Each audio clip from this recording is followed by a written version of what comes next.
लेखक वसंत अवसरे, जन्म 1907, मृत्यु 1976।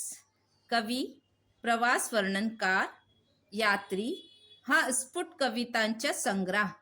भिक्षूंच्या प्रदेशातून, लाल नदी, निळे डोंगर ही प्रवास वर्णन प्रसिद्ध प्रवास वर्णनात निसर्गाच्या देखण्या रूपासोबत त्या प्रदेशातील लोकजीवनाचे सूक्ष्म अवलोकन, चिंतन व समाजवादी भूमिकेतून केलेले विश्लेषण आढळते। प्रस्तुत पाठात लेखकाने काझीरंगा जंगल सफारीचे वर्णन केले आहे। ये एक नेशनल पार्क है जो आसाम में है, जो हम पढ़ रहे हैं। उसमें ऑर्थर ने वहाँ घूमने का अपना एक्साइटिंग अनुभव शेयर किया है। ऑर्थर ने वहाँ पर बहुत सारे प्रोमिनेंट यानी फेमस और ख़ास एनिमल्स देखे, जैसे एक सींग वाला गेंडा, ये तो सबसे ख़ास है।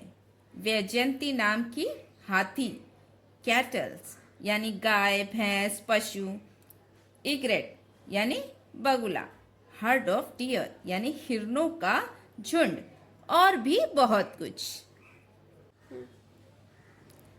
वन हॉर्न राइनोसेरस, एक सींग वाला गेंडा, ये जानवर आसाम के लिए बहुत ही इम्पोर्टेंट है। इसका खास विशेषता की वजह से ये स्टेट गवर्नमेंट का एम्ब्लेम है। इसके स्टैच्यूज भी आसाम में बहुत जगह बनी हुई है। दुनिया के बड़े बड़े जानवरों में वन हॉर्न राइनो चौथे पोजीशन पर आता है। बहुत से लोग गलत मानते हैं कि राइनोस हाथियों पर बिना वजह परेशान करने के लिए हमला करते हैं, लेकिन ऑर्थर कहते हैं कि बिना वजह हरेसिंग करना वाइल्ड एनिमल के खून में शामिल नहीं होता। राइनो तब तक अटैक करता है जब कोई एनिमल उसके पास आता है, ये उनका सेल्फ डिफेंस होता है। राइनो का हॉर्न मार्केट में बहुत कीमती होता है। इसकी कीमत 2000 रुपये तक हो सकती है। ये उस वक्त का प्राइस है।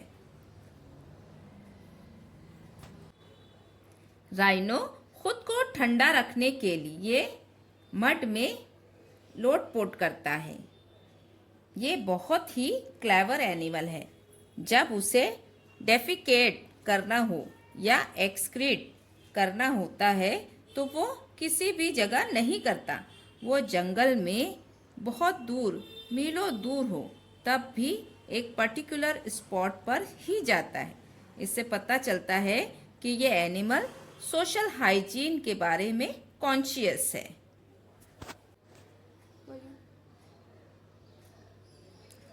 स्टूडेंट, अब हम काजीरंगा नेशनल पार्क की भूमि को समझते हैं। काजीरंगा की ज़मीन सिर्फ जंगल नहीं है, बल्कि इसका बड़ा हिस्सा मार्शलैंड है। मार्शलैंड मतलब क्या? ये एक रहस्यमय दलदली ज़मीन है। यहाँ की ज़मीन गीली और सॉफ्ट मड से भरी होती है। कीचड़ इतना ज़्यादा होता है कि आम तौर पर इस पर चलना इम्पॉसिबल होता है। कीचड़ की गहराई कमर तक हो सकती है। ये मार्शलैंड एनिमल के छुपने में मदद करता है, इसलिए उन्हें देखना थोड़ा चैलेंजिंग हो जाता है। ये सूरज निकलने से सूरज डूबने के टाइम और जब हल्की हल्की बारिश हो रही हो तब जंगल के अंदर जाना और वाइल्ड एनिमल को देखना मुश्किल हो जाता है। मार्शलैंड के अलावा वहाँ टॉल एलिफेंट ग्रास उगती है, जो पूरे इलाके में फैली हुई है। ये घास इतनी ऊंची होती है कि अगर कोई आदमी एलिफेंट पर बैठा हो तो भी हाथी पूरी तरह से उस घास में इनविजिबल हो जाता है। इसलिए काजीरंगा का ये मार्शलैंड ही उसकी रहस्यमय खूबसूरती है। ये वही जगह है जहाँ राइनो और हाथी आराम से छिपकर रहते हैं। स्टूडेंट्स, काजीरंगा में वाइल्ड एनिमल को करीब से देखने के लिए ऑर्थर को एक शी एलिफेंट दी गई थी।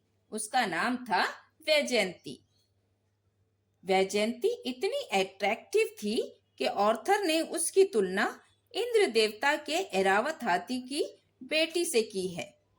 जब वो घास में चलती थी तो उसकी चाल में इतनी नजाकत होती थी कि उसके चलने की आवाज ऐसे लगती थी जैसे कोई सिल्क साड़ी हिला रही हो। वो अपने कीपर के इशारों को तुरंत समझ जाती थी। एक बार जब ऑर्थर विजेंती की पीठ पर बैठकर सफारी कर रहे थे तो उन्होंने कुछ वाइल्ड बफेलोज, जंगली भैंसे और एक सफेद इग्रेट यानी व्हाइट बगला देखा। वैजयंती के सामने बिल्कुल नजदीक एक राइनो खड़ा था। वो राइनो ऐसा लग रहा था जैसे उसे कवच पहना हो, एक विशाल सैनिक की तरह। ऑर्थर ने जल्दी से फोटोज लेनी शुरू कर दी और वो बस उन्हें घूर रहा था। एक बार वैजयंती को एक पॉन्ड के पास एक डेड डियर दिखा। खतरा महसूस होते ही वो रुक गई और जोर से चिल्लाई। उसने हवा को सूंघा और अपना सिर हिलाया ताकि वो खतरे का संकेत दे सके। इसके बाद वैजयंती आगे बढ़ी। वो काजीरंगा के वास्ट ग्रासलैंड से होकर मेहमान खाने की तरफ चलने लगी। चलते चलते वेट एयर में ग्रास और सॉइल की भीनी सी खुशबू को सूंघती रही, जिससे लग रहा था जैसे वो हवा में तैर रही हो। तो वैजयंती सिर्फ एक सवारी नहीं थी, वो इंटेलिजेंट, समझदार, ग्रेसफुल, सावधान भी थी। उसने ऑर्थर को काजीरंगा का असली अनुभव दिया। जब ऑर्थर वैजयंती की पीठ पर बैठकर जंगल में घूम रहे थे तो उन्होंने देखा कि एक कैटल इग्रेट उनके सर के ठीक ऊपर उड़ने लगा और बैठ गया। वो इग्रेट जल्दी से घूमता है और वहां उतर जाता है जहां वाइल्ड बफेलोस यानी जंगली जानवरों का झुंड मौजूद था। ऑर्थर ने अंदाजा लगाया कि ये इग्रेट हमेशा बफेलो के आसपास ही क्यों उड़ता रहता है। इसका रीजन बहुत साइंटिफिक और क्लेवर है। जब बफेलोस घास पर चलती हैं और चल रही होती हैं तो उनके चलने से घास के अंदर छुपे हुए छोटे और बड़े कीड़े मकोड़े उड़ने लगते हैं।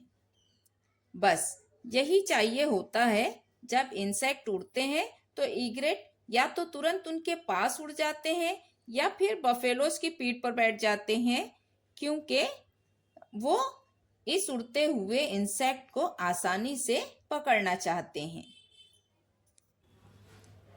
ऑर्थर कहते हैं कि बफेलो की काली पीठ पर इग्रेट्स की सफेद मूर्ति का दिखना नेचर की तरफ से लिखी गई एक आंखों को लुभाने वाली चीज है।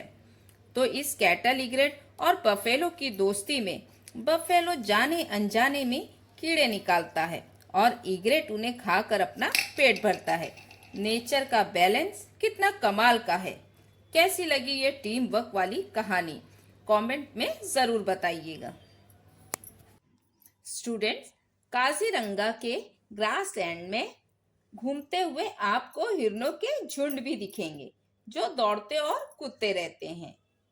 ये वो स्पॉटेड डियर हैं जिनकी ब्लैकिश बॉडी पर हल्के सफेद स्पॉट्स होते हैं, जिन्हें संस्कृत में सारंगा कहा जाता है और बादलों को भी संस्कृत में सारंगा ही कहते हैं।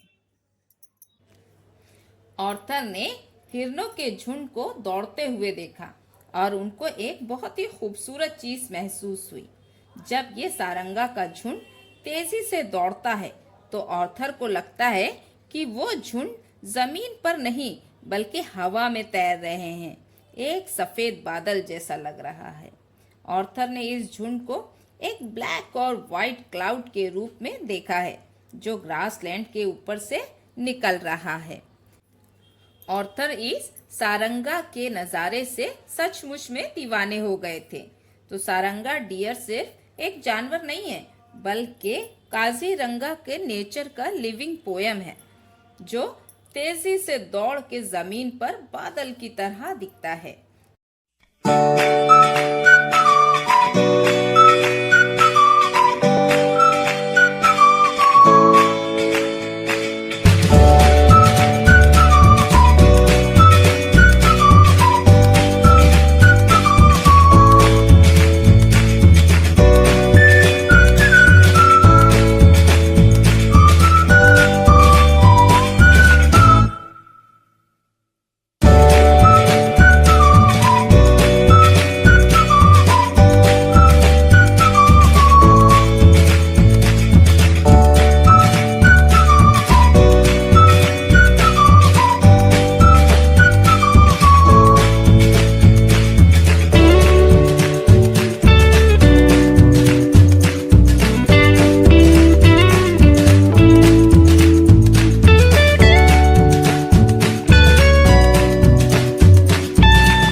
अगर आपको हमारा वीडियो पसंद आता है तो लाइक, सब्सक्राइब, शेयर और कमेंट करना ना भूलें।